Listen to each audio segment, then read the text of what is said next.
राधे राधे। आमल एकादशी व्रत कथा। माधनता बोले कि हे वशिष्ठ जी, यदि आप मुझ पर कृपा करें तो किसी ऐसे व्रत की कथा कहिए जिससे मेरा कल्याण हो। महर्षि वशिष्ठ जी बोले कि हे राजन, सब व्रतों से उत्तम और अंत में मोक्ष देने वाले आमल की एकादशी के व्रत का मैं वर्णन करता हूँ। यह एकादशी फाल्गुन माह के शुक्ल पक्ष में होती है। इस व्रत के करने से समस्त पाप नष्ट हो जाते हैं। इस व्रत का फल 1000 गोदान के फल के बराबर होता है। अब मैं आपसे एक पौराणिक कथा कहता हूँ, आप ध्यान पूर्वक सुनिए। एक वैदिश नाम का नगर था जिसमें ब्राह्मण, क्षत्रिय, वैश्य और शूद्र चारों वर्ण आनंद सहित रहते थे। उस नगर में सदैव वेद ध्वनि गूंजा करती थी तथा पापी, दुराचारी तथा नास्तिक उस नगर में कोई नहीं था। उस नगर में चैत्ररथ नाम का चंद्रवंशी राजा राज्य करता था। वह अत्यंत विद्वान तथा धर्मी था। उस नगर में कोई भी व्यक्ति दरिद्र व कंजूस नहीं था। सभी नगरवासी विष्णु भक्त थे और आबल, वृद्ध, स्त्री, पुरुष एकादशी का व्रत किया करते थे। एक समय फाल्गुन मास की शुक्ल पक्ष की आमल की एकादशी आई। उस दिन राजा, प्रजा तथा बाल, वृद्ध सब ने हर्षपूर्वक व्रत किया। राजा अपनी प्रजा के साथ मंदिर में जाकर पूर्ण कुंभ स्थापित करके धूप, दीप, नैवेद्य, पंचरत्न आदि से आंवले का पूजन करने लगे और इस प्रकार स्तुति करने लगे।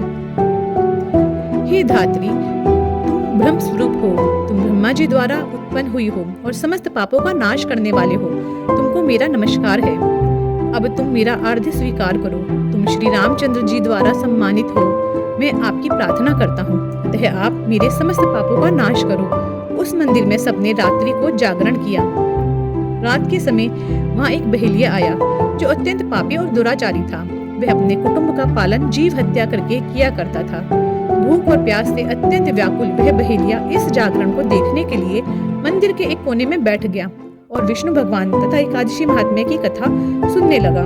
इस प्रकार अन्य मनुष्यों की भांति उसने भी सारी रात जागकर बिता दी।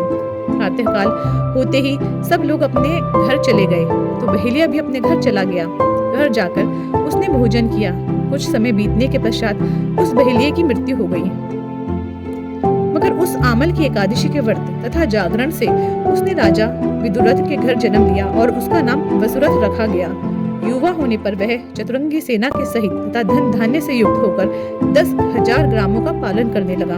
वह तेज में सूर्य के समान, कांति में चंद्रमा के समान, वीरता में भगवान विष्णु के समान और क्षमा में पृथ्वी के समान था। वह अत्यंत धार्मिक, सत्यवादी, कर्मवीर और विष्णु भक्त था। वह प्रजा का समान भाव से पालन करता था। दान देना उसका नित्य कर्तव्य था। एक दिन राजा शिकार खेलने के लिए गया।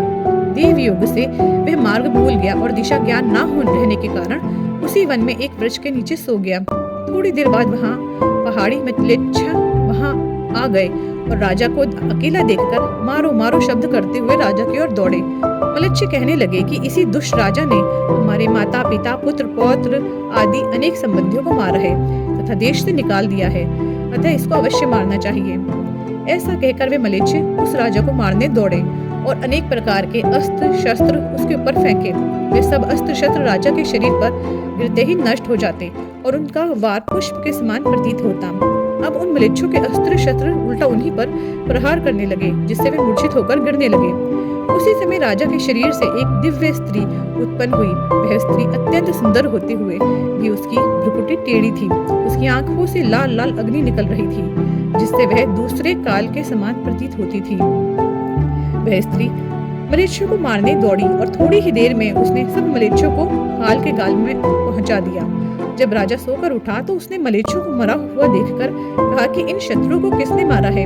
इस वन में मेरा कौन हितैषी रहता है? वह ऐसा विचार कर ही रहा था कि आकाशवाणी हुई, हे राजा, इस संसार में विष्णु भगवान के अतिरिक्त कौन तेरी सहायता कर सकता है?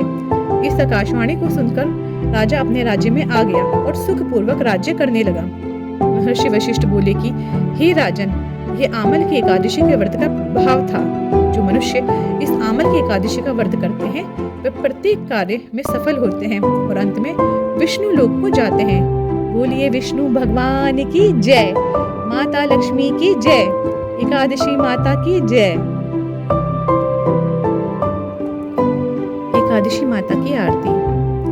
ओम जय एकादशी माता, जय जय एकादशी माता।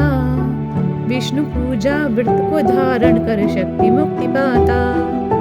तेरे नाम गिनाऊं देवी भक्ति प्रदान करनी, गण गौरव की देनी माता शास्त्रों में वरनी। ओम जय एकादशी माता, विष्णु पूजा व्रत को धारण कर शक्ति मुक्ति पाता। मार्गशीर्ष के कृष्ण पक्ष की उत्पन्ना शिव तारिणी जन्मी, शुक्ल पक्ष में हुई मोक्षदा मुक्तिदाता बन आई। ओम जय एकादशी माता, विष्णु पूजा व्रत को धारण कर शक्ति मुक्ति पाता। पौष के कृष्ण पक्ष की सफला नामक है, शुक्ल पक्ष में होए पुत्रदा आनंद अधिक हरे। ओम जय एकादशी माता, विष्णु पूजा व्रत को धारण कर शक्ति मुक्ति पाता। नाम षटतिला माघ मास में कृष्ण पक्ष आवे, शुक्ल पक्ष में जया कहावे विजय सदा पावे। ओम जय एकादशी माता, विष्णु पूजा व्रत को धारण कर शक्ति मुक्ति पाता। विजया फाल्गुन कृष्ण पक्ष में शुक्ला आमल की, पाप मोचनी कृष्ण पक्ष में चैत्र महाबल की। ओम जय एकादशी माता, विष्णु पूजा व्रत को धारण कर शक्ति मुक्ति पाता। चैत्र शुक्ल में नाम कामदा धन देने वाली, नाम बरुतनी कृष्ण पक्ष में वैशाख महावाली। ओम जय एकादशी माता, विष्णु पूजा व्रत को धारण कर शक्ति मुक्ति पाता। शुक्ल पक्ष में होए मोहिनी अपरा ज्येष्ठ कृष्ण पक्षी, नाम निर्जला सब सुख करनी शुक्ल पक्ष रखी। ओम जय एकादशी माता, विष्णु पूजा व्रत को धारण कर शक्ति मुक्ति पाता। योगिनी नाम आषाढ़ में जानो कृष्ण पक्ष करनी, देवशयनी नाम कहायो शुक्ल पक्ष धरनी। ओम जय एकादशी माता, विष्णु पूजा व्रत को धारण कर शक्ति मुक्ति पाता। कामिका श्रावण मास में आवे कृष्ण पक्ष कहिए, श्रावण शुक्ल होए पवित्रा आनंद से रहिए। ओम जय एकादशी माता, विष्णु पूजा व्रत को धारण कर शक्ति मुक्ति पाता। अजा भाद्रपद कृष्ण पक्ष की परिवर्तनी शुक्ला, इंद्रा अष्टमी कृष्ण पक्ष में व्रत से भवसागर निकला। ओम जय एकादशी माता, विष्णु पूजा व्रत को धारण कर शक्ति मुक्ति पाता। पांपकुशा है शुक्ल पक्ष में आप हरनहारी, रमा मास में कार्तिक आवे सुखदायक भारी। ओम जय एकादशी माता, विष्णु पूजा व्रत को धारण कर शक्ति मुक्ति पाता। देवोत्थानी शुक्ल पक्ष की दुखनाशक मैया, पावन मास में करो विनती पार करो नैया। ओम जय एकादशी माता, विष्णु पूजा व्रत को धारण कर शक्ति मुक्ति पाता। परमा कृष्ण पक्ष में होती जनमंगल करनी, शुक्ल मास में होई पद्मनी दुख दारिद्र हरनी। ओम जय एकादशी माता, विष्णु पूजा व्रत को धारण कर शक्ति मुक्ति पाता। जो कोई आरती एकादशी की भक्ति सहित गावे, जन दुरिदता स्वर्ग का वासा निश्चय वह पावे। ओम जय एकादशी माता, विष्णु पूजा व्रत को धारण कर शक्ति मुक्ति पाता। बोलिए एकादशी माता की जय।